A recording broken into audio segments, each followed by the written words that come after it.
যে প্রতিষ্ঠানগুলো রয়েছে এগুলোকে সুসংহতকরণ করতে হবে এবং শক্তিশালী করতে হবে। ফলত আমাদের রাষ্ট্রীয় যে প্রতিষ্ঠানগুলো রয়েছে বাজেট রিলেটেড, অর্থনৈতিক ফিসকালের সাথে যে রিলেটেড, সেগুলোকে শক্তিশালীকরণ না করে যদি একটি দল আসা যাওয়ার মধ্য দিয়ে সেটার প্রক্রিয়াগত ওই যে রিজিমের আছে সেটা যদি আমরা বের না হতে পারি, তাহলে আমরা করি বাংলাদেশের সামগ্রিক উন্নয়নটা হবে না।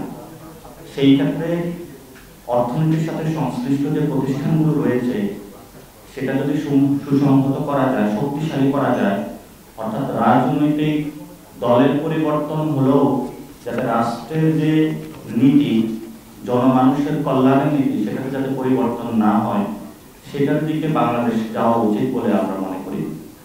সেই ক্ষেত্রে গণ অভ্যুত্থানের পরবর্তী সময়ে যেটি সবার কাছে একটি আবেদন এসেছে যে আমাদের রাষ্ট্রীয় প্রতিষ্ঠানগুলোকে শক্তিশালী করতে হবে।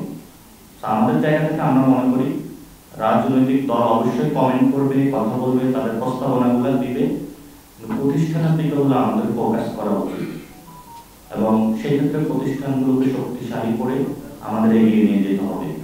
আপনারা দেখেছেন যে এনবিআর এর মধ্যে একটা আন্দোলন হয়েছে, কিন্তু এনবিআর এর বর্তমান যে সিস্টেমটা, এই সিস্টেমের মধ্য দিয়ে যারা রাঘববল রয়েছে, বড় বড় অর্থের কর ফাঁকি দিচ্ছে, অর্থ লোপাট করছে, তাদের থেকে কিভাবে ট্যাক্সেশন প্রক্রিয়াটা সুন্দর করা যায়, সেই ক্ষেত্রে আমরা কোনো স্ট্র্যাটেজিক কৌশল দেখি নেই বর্তমান বাজেটে।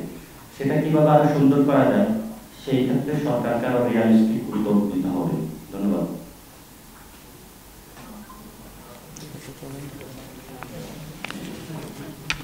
ঠিক আছে, ধন্যবাদ। ধন্যবাদ।